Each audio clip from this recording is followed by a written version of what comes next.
Come on in. Oh my God, getting close to my clitoris. Goodness. She's got a little clit and a few other things in our pocket. Let me show you. I'm Shannon. I'm Mary. And we are Hotter by the Minute. Oh, hell yeah, we are. And we have some hot stuff with us. We have yes, super hot. Oh my God. Serena I'm so Haines. excited to be here. I know. We're so happy to have you. We are very happy to have you. Yeah, thank you.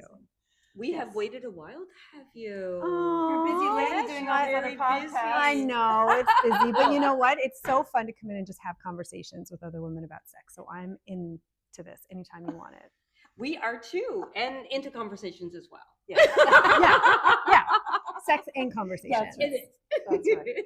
Why don't you tell us a little bit about yourself? Yeah. Okay, so a little bit about me. I am a board certified sexologist, and people think to themselves, what the heck does that mean? Mm-hmm. And it really just means that I am a nerd for sex, and I study the sex research that comes out, and then I take it and I make it digestible, and I host like adult sex eds. Like I want to make that digestible for other people. So I study sex and make it digestible to talk about. And then I'm also a certified sex and intimacy coach. Okay. So I have like a private practice. You can come in solos or couples, and we have conversations about any challenges that you have in your intimacy, relationship, sex life. Some people come in and just want to learn how to, give a little handy.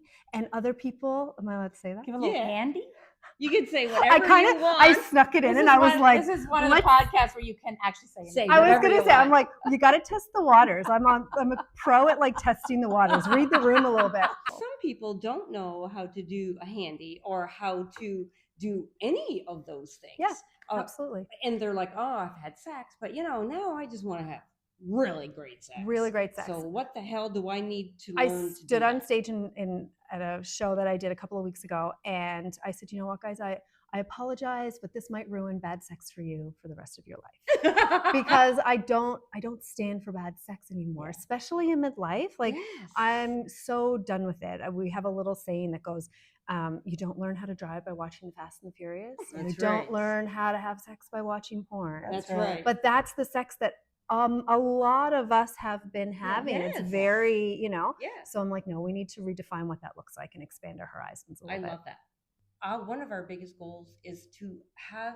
women understand that they need to have that permission for themselves to feel about themselves, to feel good about any part of their body. Mm-hmm. And sex is a really, really taboo subject for people our age when we grew up. A lot of people, and I'm talking our age because we are our age, and a lot of people who we know and listen to, they never had that permission from their female mentors in their life or anyone else in their life to feel good to be able to talk about that. No, it was literally the opposite. It is the opposite. The only thing a good woman can do is martyr herself and outsource her pleasure. Yes. That's what you probably learned. That I need to wake up in the day, and if I want to be a good woman, I give to everybody else around me, and then I do my duty sex. That's right. Because if I don't do it, someone else will, right? That's right. Duty sex. Right? All of the duty sex. And then there comes a point where we hit our 40s and our estrogen, which is our give a fuck hormone, decides to do one of these, and we have zero capacity for disappointment anymore. Right. So for absorbing that disappointment. Yeah. So now the duty sex is off the table, and I have women come to me and say, I don't have any desire anymore. My desire is gone, right? I don't feel desire for my partner anymore. I used to like sex. I used to do sex. And I say, okay, well, did you actually like it, or did you just do the duty sex? That's right. Yeah. Right? So now that you don't have the capacity for that disappointment anymore to absorb it, you're sitting back going, why in the name of the world would I do something that has such a negative feedback loop for me, where I'm not orgasming, or maybe it's not that great, or maybe the sex, and now it might not feel great either, depending on what's going on vaginally, right? Our bodies are changing. Everything is happening.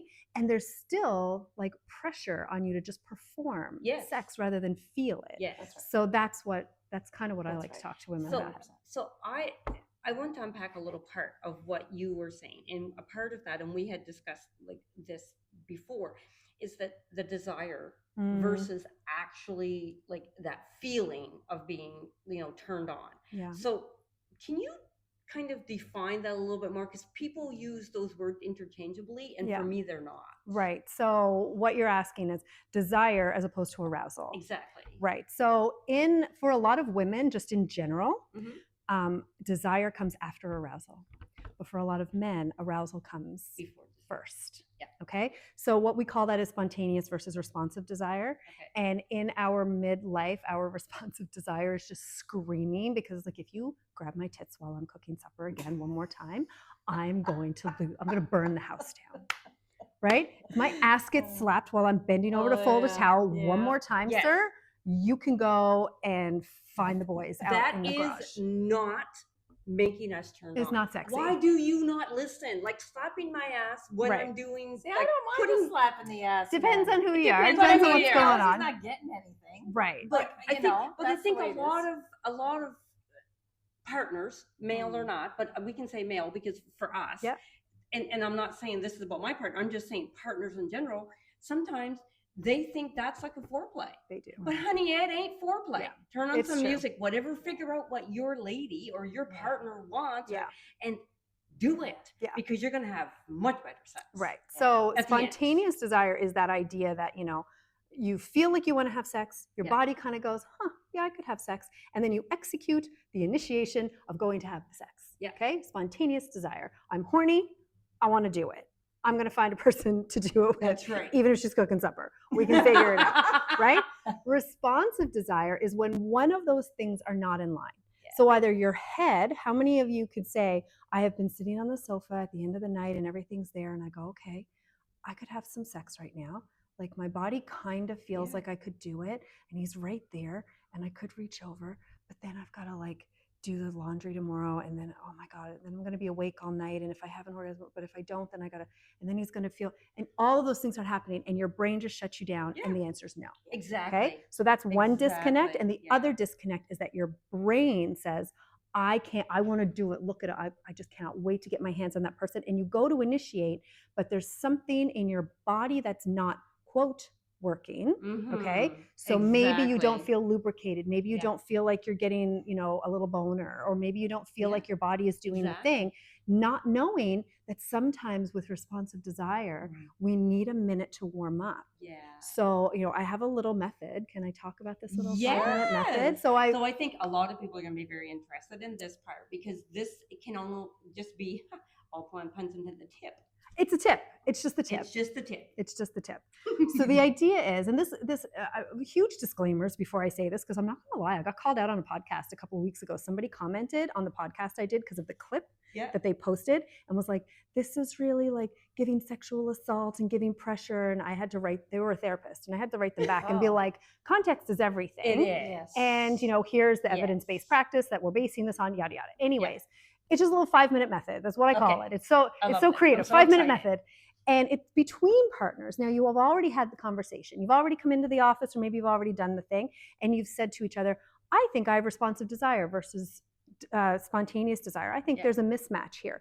This is what needs to happen. So it's kind of like a cue. And then your partner, whoever's the spontaneous desire partner, will go up to the other partner and have that one phrase, just give me 5 minutes. And that's the cue. That is the cognitive cue for you. And this is what we do as responsive desire partners. We go, fuck, okay. And give your partner 5 minutes, no matter where you are. Yeah. You're going to make out. You're going to kiss. You're going to have hands on bodies. You're going to do the thing. You're going to connect just that little bit. 5 minutes. Set the microwave timer if you want. We're going to do it for 5 minutes. If after 5 minutes you don't want it, guess what? Spontaneous partner's gotten a little connection. They feel like, okay, I love you, because they're probably wanting to get that affirmation from you. You feel like, you know what? My body feels good. I remember why I like this person. That's okay. But I still can't go do the sex right now. I'm still really busy, but we did that. Or what timer? It's 2 hours later and we're still up in the bedroom.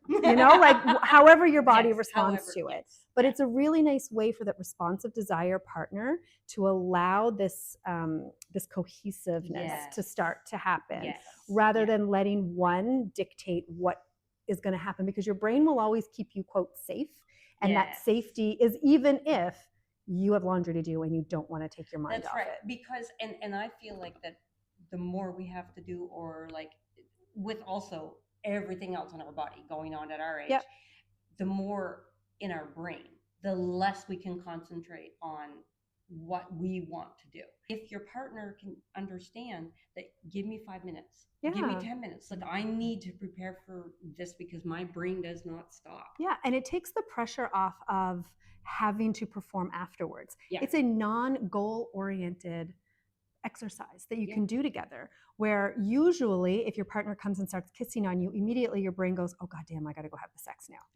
Yes, That's very true. it right? is true. And It is then very that true. shuts you off. Yeah. And That then shuts you off. because of that, then every time they come and kiss you, you don't even allow it to start.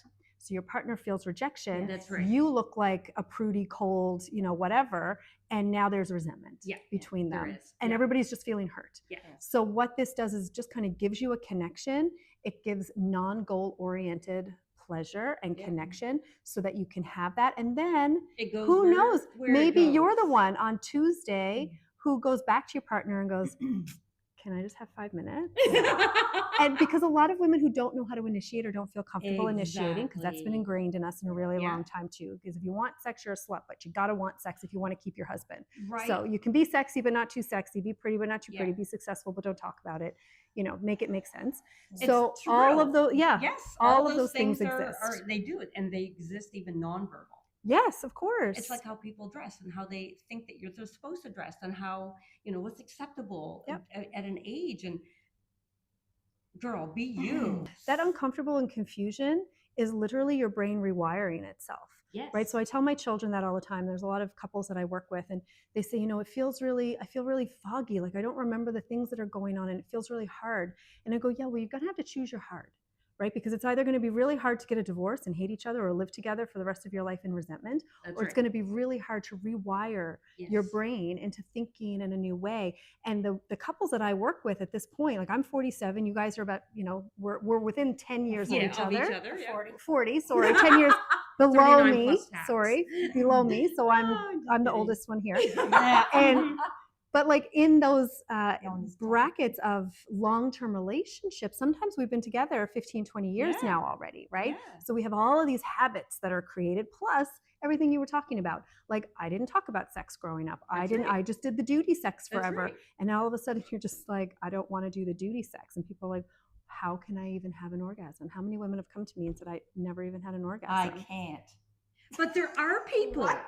She's like dead about this. Yeah. But do you know what? Doesn't make any But sense. there are people who don't, because they don't How can feel you never have had an orgasm? because they don't actually know how, because it's letting go. I get it, but I mean, like, No, not literally, but like I mean, know, but it's letting go. it's weird to me that you didn't get that feeling that just came in you. But it's and not. it would just happen. It So might you have been- get a yeah, horny sorry, go ahead. feeling. There we Yeah. go. Yeah. Right? You get a horny feeling, but not everybody gets the feeling of moving past that Yeah. in order to have an orgasm. Like I remember my first orgasm, I was 21 when I had my first orgasm. Yep. I was 21 and I was masturbating to listening to Sex with Sue on the radio, on CBC radio. So I listened to Sue Johansson every I love Sunday that. when I was younger. Oh my God. And this one time, which is like I want to be Sex with Sue 2.0. Like that's, if anybody in this world knows who that is, then you know what I do for a living. I take all that sex and I make it digestible for you to learn. Yeah. But she was on the radio and a woman asked, how do I have an orgasm? And she walked her through it, like just sensation wise, right? Yeah. Like if you feel this, that means this. Yeah. And when you touch this part of your Yeah. body, it's not going to help you orgasm. But when you touch this part, the little it will. clitoris, then Yeah. maybe it will. And then if you feel heat, keep going. And if it gets a bit too sensitive, just move to the left. And all of those things, like she literally That was is walking them through. awesome. And I was like, Or my hand, my little hand just kind of went down and was doing the thing and I was following along. And all of a sudden I felt this heat building in my body. And I was like, what? No, I was on my sofa. She was on her sofa. Oh, I thought you said you were driving. No. Listening to. I was on my sofa, but I felt this heat and I had an orgasm. And the next time I had sex with my boyfriend at that time, he looked at me and he was like, "You've been cheating on me. What was that? Oh. I've never known you to," because I was always faking my orgasms. Yeah. Don't fake your orgasms. You're just That's right. teaching a puppy wrong moves. Yes. Right? Because a man or a woman, but a person, a partner Yeah, will, That's right. if they think they're touching you in a way that makes you feel good, and then you pretend it feels good, then you're rest assured they're going to try to do that again because they Exactly. want to please right. you. So then you don't get to come to me and That's say, right. he can't give me an orgasm because I will call you out in a second and be like, how often have you faked it, and taught him exactly the wrong ways to touch you. And I truly believe if you don't know yourself, then you cannot get someone else to pleasure you. If you don't know how to pleasure yourself, and it doesn't mean you always have to, but I truly believe that if you do not, it's not just about communication, you do not know yourself, because there is a big difference between the desire of having sex and then actually having an orgasm. And that's why they say, oh, women fake it. Well, women can fake it because we can go, right. And so, oh, that was so good. This is fun. This is fun. That was real sounding too, man. I think you need to practice your shit, man. If he believes that. I didn't say he did. I was just saying. If you don't sound like a bull moose in heat, or whatever, a woman version of that. Oh. I go silent. Okay. So me too, sometimes. And this is a really big thing because a lot of women who can't orgasm, say can't orgasm. Some can't. Actually, they are anorgasmic. Not many. It is a thing, but it has more to do with like nervature and medical things and stuff like that. We all have, and menopause too. Like we all have the body parts to do it. But some women think, like I touched on earlier, that you have to orgasm the way that it looks like in porn and and Meg Ryan and the Harry Met Sally. But a lot of us do one of these. That's right. Legs and toes flying. Right? And then if we do that, then our partners, if they don't know, they stop and they go, what? What's the matter? And you're like, oh, gone. Right? Sorry, I broke your neck. So Jeepers, Mary. What? I'm never going to be invited back. Stop. Wow. I'm dying. All kinds of messages after this one. Yes. But right. So we need to have that conversation with your partner too. So if you know that about yourself, it's important to share that with a partner, a new partner especially, to be like, hey, listen, just so you know, this is what's going to happen when I'm at my peak pleasure. If that happens and now the world thinks that's dead fish, right? Or starfish or just quiet. How about being extremely loud? Same thing, babe. If that's the case, then you tell your partner, if I'm yelling and screaming, baby, I know it might feel a little distracting, but just keep going. We have a little formula that we use, and it's 2-2-2. Every 2 weeks, you're supposed to have a date night. Every 2 months, you're supposed to technically like remove yourself from your home. Like remove yourself from something so familiar. We say like go to a hotel, but that's not financially accessible for everybody. So just remove yourself from your home environment. New environment. And then every 2 years, it's either a hotel if you can, or a trip away. Something bigger, something that's like, we're saving up and we're doing this, right? So the formula we have is attraction plus obstacle equals desire. And a lot of the time, especially in familiar relationships and long-term relationships, that obstacle piece of the equation turns into familiarity. And when attraction, familiarity, that equals love. And love is fantastic. We need that. But if we don't have desire, then we're not going to have that fire that you're talking about. So we need to create an obstacle of some sort, whether that's, what are we going to do this weekend?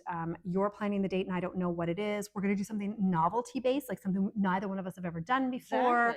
Just something. We're going to watch a show, or we're going to tell the kids to get out, or we're going to just sit in a different room and there's tonight. Nothing wrong with that. And people, like some people are like, oh, I just don't have this and I don't have that. Well, create it. You have to create it, and it's very intentional. It has to be intentional. So I believe I live my life intentional. If someone is complaining about not having the fire, the energy, all of those things, think about where it comes from. I mean, if that's not the right partner for you, fine, but that's different. But if you want to make it work and you're not happy about some things, figure out why. And if, there's a lot of times that people don't know themselves. And that's where we say, if you don't know how to pleasure yourself, please yourself, or what works for you, then how can you help someone else? You can't teach, so you can't outsource it to somebody else. You cannot. Your pleasure is your responsibility. Exactly. That's the biggest lesson that women have a harder time listening to when I'm on stage or when you're in my office and you come to me with the excuses of like, well, they don't know how to do this and they don't know how to do that. And I go, your orgasm, your pleasure is your responsibility. That's right. When was the last time you touched your body? Little to the right. Well, speaking of that, I hear you have something. I'm Shannon. And I'm Mary. And we're hotter by the minute. Oh, hell yeah, we are.